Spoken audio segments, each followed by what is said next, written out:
Assalamualaikum warahmatullahi wabarakatuh. Baiklah, pada hari ini kita mata kuliah Psikologi Sosial 2. Semoga kita dapat mengikuti perkuliahan ini dengan baik. Semoga dalam keadaan sehat walafiat. Mudah-mudahan kita sehat semua ya. Baik, langsung saja kita masuk ke pembahasan tentang rencana pembelajaran semester, yang mana sudah seyogyanya memang kalau pertemuan pertama itu kita mempelajari atau kami selaku dosen menyampaikan terlebih dahulu rencana pembelajaran semester mata kuliah tertentu. Dalam hal ini mata kuliah Psikologi Sosial 2. Mata kuliah Psikologi Sosial 2 adalah mata kuliah wajib, kemudian CPL Prodi yang akan dicapai adalah bekerjasama dan memiliki kepekaan sosial serta kepedulian terhadap masyarakat dan lingkungan. Ini bisa saja dibaca nanti. Selanjutnya langsung CPMK-nya mampu menjelaskan, menganalisis dan menuliskan dalam bentuk makalah atau paper tentang aspek-aspek dan atribusi psikologi sosial dengan masyarakat. Kemudian yang kedua, mampu memahami, menjelaskan dan membuat kesimpulan tentang psikologi sosial di lingkungan masyarakat. Yang ketiga, mampu menambah wawasan baru serta menggugah dan mengembangkan pemikiran-pemikiran baru terkait psikologi sosial di lingkungan masyarakat luas. Kemudian yang keempat adalah memahami dan menjelaskan tingkah laku altruistik, model pengambilan keputusan dan membantu orang lain, pengaruh pribadi dan tingkah laku prososial, pengertian pencarian dan penerimaan bantuan dalam interaksi sosial, dan kemungkinan bantuan psikologis untuk menuju masyarakat prososial. Selanjutnya, deskripsi dari mata kuliah ini adalah bertujuan untuk memberikan pengetahuan berbagai bentuk pengaruh sosial, kontrol pribadi, agresi dan kekerasan, tingkah laku prososial, tingkah laku dalam kelompok, tingkah laku antar kelompok, in group dan out group. Selain itu, untuk memberikan pengetahuan tentang afiliasi, daya tarik dan cinta, perilaku moral, terapan psikologi sosial di bidang hukum, kesehatan dan organisasi. Kemudian materi yang akan kita bahas, yang akan dipelajari di mata kuliah ini adalah pengaruh sosial dan sebagainya. Di sini sudah dimasukkan semua. Lanjut saja ke buku pustaka. Pustaka yang akan digunakan dalam mata kuliah ini adalah ada buku Robert M. Baron, itu Psikologi Sosial Jilid 2. Kemudian bisa juga menggunakan buku Psikologi Sosial Integrasi Pengetahuan Wahyu dan Pengetahuan Empirik, itu pengarangnya Agus Abdul Rahman. Kemudian bisa juga menggunakan buku Psikologi Sosial Individu dan Teori-teori Psikologi Sosial punya Pak Sarlito Wirawan Sarwono, itu bisa digunakan. Lanjut saja, kita masuk ke materi. Materi pada mata kuliah Psikologi Sosial 2 ini, yang pertemuan pertama adalah membahas tentang hubungan saling ketergantungan dan keluarga dan teman versus kesepian. Jadi ini materinya hubungan keluarga, ya, tentang hubungan keluarga. Ini akan dipelajari. Kemudian selanjutnya pertemuan kedua yaitu membahas pengaruh sosial dan kontrol pribadi, konformitas dan kepatuhan. Kemudian pertemuan selanjutnya akan memasuki materi pengaruh sosial dan kontrol pribadi, pengaruh norma sosial dan pengaruh sosial. Kemudian pada materi keempat kita akan mempelajari proses-proses pembentukan kelompok. Proses-proses pembentukan kelompok di situ sudah saya bagi 2 poin, yaitu pembentukan kelompok dan perilaku kelompok. Dan untuk pertemuan kelima, pada pertemuan kelima kita akan membahas materi tentang proses-proses kelompok. 1 yaitu pengertian dari pengambilan keputusan, kemudian yang kedua dasar-dasar pengambilan keputusan, sedangkan yang ketiga faktor-faktor yang mempengaruhi pengambilan keputusan, 4 proses pengambilan keputusan, 5 jenis pengambilan keputusan, dan 6 konflik dalam kelompok. Sedangkan pertemuan selanjutnya yang keenam yaitu pengertian membahas tentang perilaku kolektif, yaitu pengertian tentang perilaku kolektif, macam-macam perilaku kolektif, bentuk-bentuk perilaku kolektif, dan faktor penyebab perilaku kolektif. Dan selanjutnya pertemuan ketujuh akan membahas tentang perilaku menolong atau perilaku prososial, yaitu yang dibahas pengertian tentang perilaku menolong, bentuk-bentuk perilaku menolong, perkembangan perilaku menolong, dan faktor yang mempengaruhi. Selanjutnya yang kedelapan adalah materi tentang persepsi sosial. Itu pengertian persepsi sosial, memahami orang lain, akurasi persepsi sosial, terjadinya persepsi sosial, dan faktor yang mempengaruhi persepsi sosial. Nah, sedangkan yang ke-10 ada pertemuan ke-9 kita akan UTS ya. UTS sebagaimana kondisi saat ini bahwa UTS kita lakukan secara daring dengan menggunakan aplikasi Google Form. Adapun materi sesuai dengan materi yang sudah kita pelajari. Kemudian yang ke-10 yaitu materi tentang atribusi sosial. Sedangkan materi yang akan kita pelajari adalah pengertian atribusi sosial, kemudian kapan atribusi sosial dilakukan, kemudian menganalisis faktor penyebab atribusi sosial. Kemudian yang keempat, kesalahan-kesalahan atribusi sosial. Nah, pada pertemuan ke-11 kita akan pelajari tingkah laku dan interaksi dalam kelompok, yaitu pengertian tingkah laku dan interaksi dalam kelompok, hubungan antar individu, masyarakat, dan kelompok dan budaya, kemudian faktor-faktor yang mempengaruhi. Sedangkan pertemuan ke-12 kita membahas tentang sikap. Sikap ini pengertian sikap, pembentukan sikap dan perubahannya, isi, struktur dan fungsi sikap, proses pembentukan sikap, hubungan antara sikap dan perilaku, mengubah sikap melalui komunikasi persuasif. Kemudian ada persepsi diri, kemudian yang selanjutnya yaitu pengertian identifikasi sosial, kemudian terbentuknya identifikasi sosial kan faktor yang mempengaruhi identifikasi sosial, dan kemudian metode penelitian dalam psikologi sosial, yaitu bentuk-bentuk metode penelitian dalam psikologi sosial, keuntungan dan kelebihannya. Nah, ini materi-materi yang akan kita pelajari di mata kuliah Psikologi Sosial 2. Yang mana kalau misalkan di mata kuliah Psikologi Sosial 1 mungkin sudah ada yang dipelajari dan bisa saja di sini dipelajari kembali tetapi lebih mendalam lagi. Karena mata kuliah Psikologi Sosial 1 dan mata kuliah Sosial 2 itu saling berkesinambungan. Jadi saling berkelanjutan ya. Mungkin selesai untuk pembahasan RPS. Sebelum kita masuk ke materi selanjutnya, bahwa akan saya sampaikan mata kuliah Sosial 2 ini untuk pengambilan penilaian sama seperti mata kuliah sebelumnya, atau mata kuliah yang terlebih dahulu seperti mata kuliah yang saya pegang, yaitu melalui kuis, kemudian melalui ujian tengah semester, kemudian melalui ujian akhir semester, dan ada tugas. Tugas bisa saja tugas individu maupun tugas kelompok, sebagaimana nanti akan kita sepakati di grup WA nanti ya, mau tugas kelompok atau tugas individu. Mungkin kita langsung saja masuk ke materi.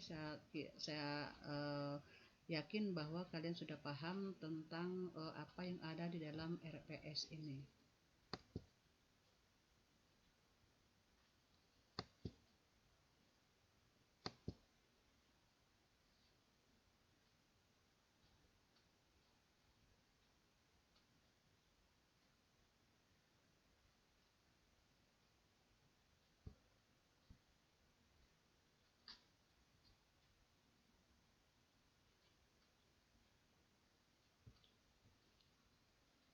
Baik, kita lanjut ke materi selanjutnya, yaitu perilaku kelompok dan interpersonal.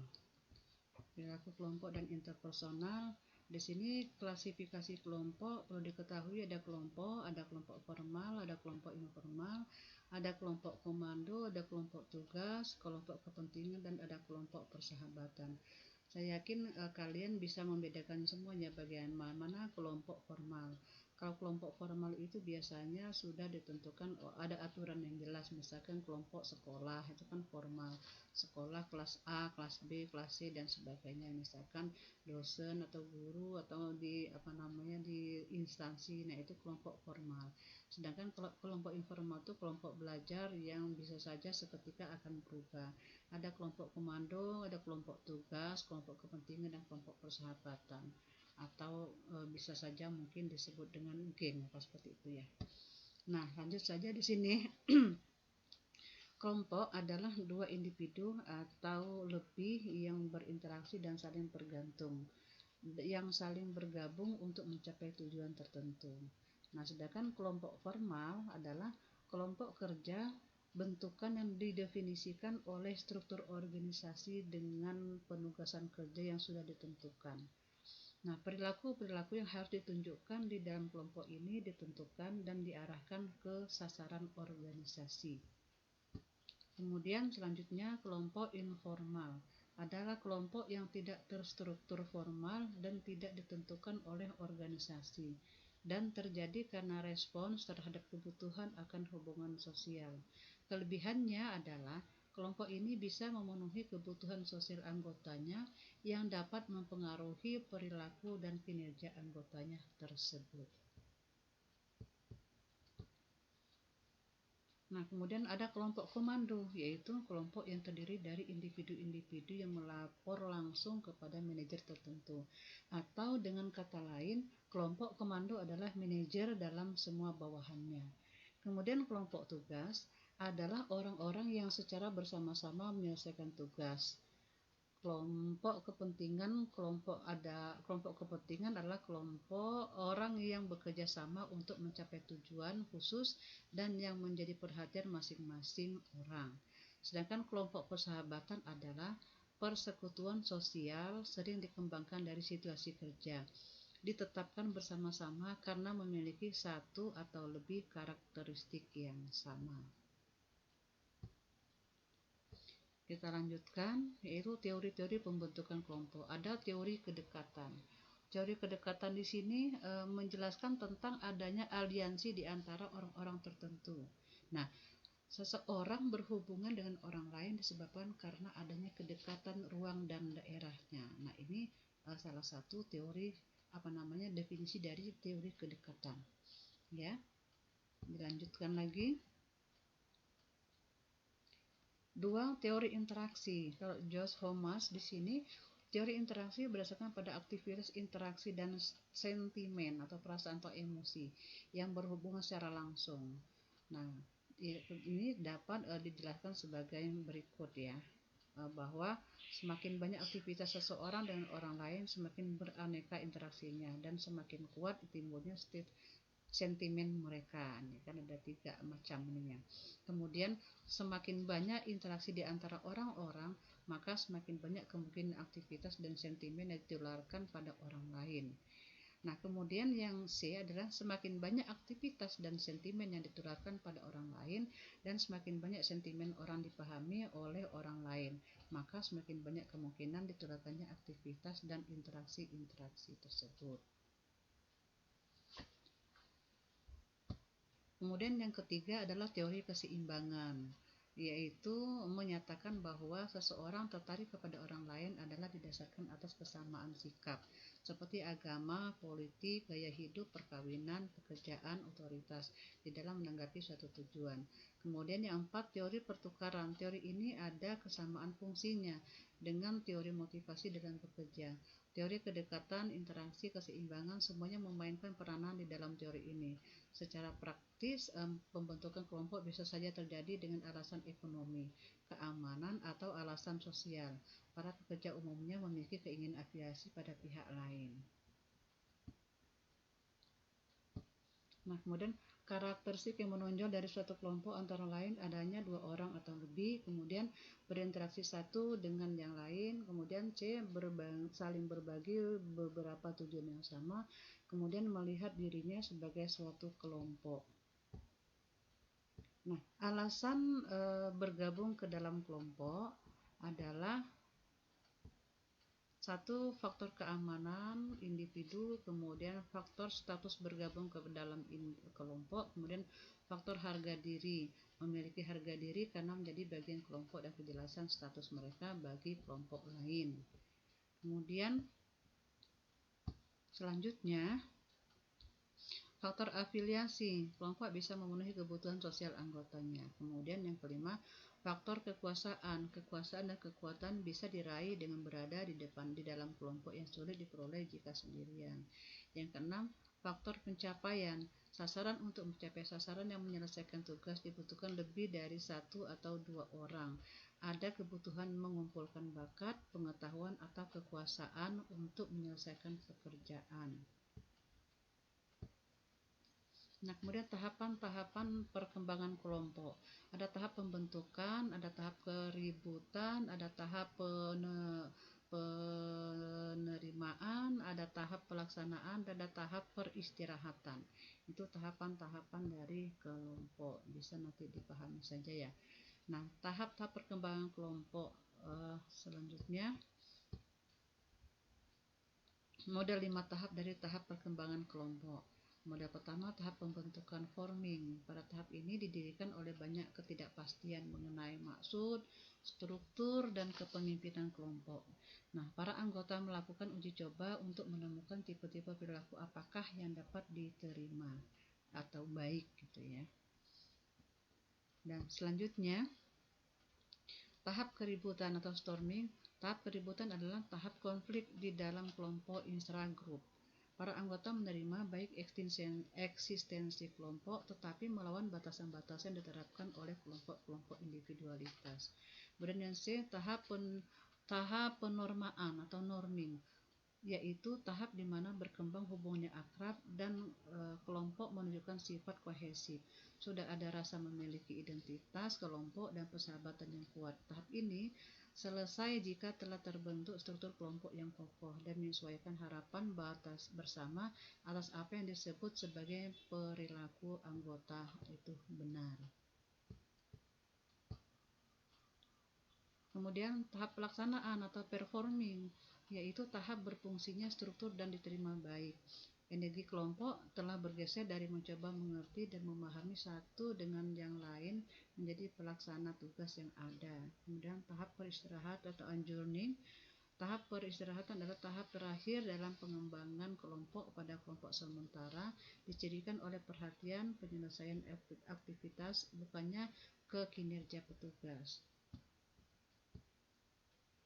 Nah, kemudian model alternatif untuk kelompok itu ya, temporer dengan tenggat urutan tindakan. Ya kan ada penentukan arah, petunjuk arah, kelompok, transmisi mengawali perubahan besar. Nah, di situ ada fase inersia atau lemas tanpa energi, kemudian fase transisi atau peralihan. Dan kalau transisi mengawali perubahan besar itu ada fase inersia kedua mengikuti masa transisi, atau ada juga pertemuan terakhir kelompok disediakan oleh kegiatan yang sangat terpicu. Nah, faktor-faktor kesuksesan kelompok. Faktor-faktor kesuksesan kelompok itu dilihat dari strategi organisasi. Ada struktur otoritas, ada peraturan formal, ada sumber daya organisasional, ada proses seleksi personil.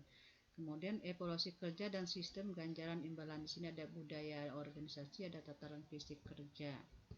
Kemudian sumber daya anggota kelompok yaitu ada kemampuan, kemudian ada karakteristik kepribadian. Kemampuan ada hubungan antara kemampuan intelektual, pengetahuan, dan keterampilan dengan relevansi terhadap tugas terhadap kinerja kelompok. Yang kedua, karakteristik keprihatinan. Ada hubungan antara karakteristik kepribadian yang positif dalam budaya terhadap produktivitas, semangat, dan kekohersifan kelompok. Selanjutnya bisa dibaca kembali nanti bahwa di dalam materi-materi ini banyak hal yang berhubungan dengan kelompok, sumber daya kelompoknya, kemudian ada kondisi kelompok eksternalnya, kemudian faktor-faktor sosial kelompok di sini, itu semua sudah dimasukkan dalam PPT semuanya, bisa kalian pelajari.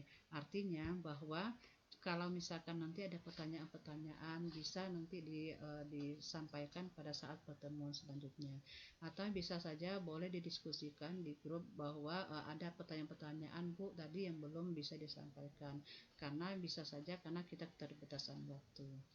Nah, mungkin untuk itu saja pertemuan hari ini kita sudah membahas RPS, kemudian langsung kita masuk kepada satu materi, yang mana materi ini adalah merupakan materi dari psikologi sosial 2. Saya ucapkan terima kasih, semoga selalu dalam keadaan sehat.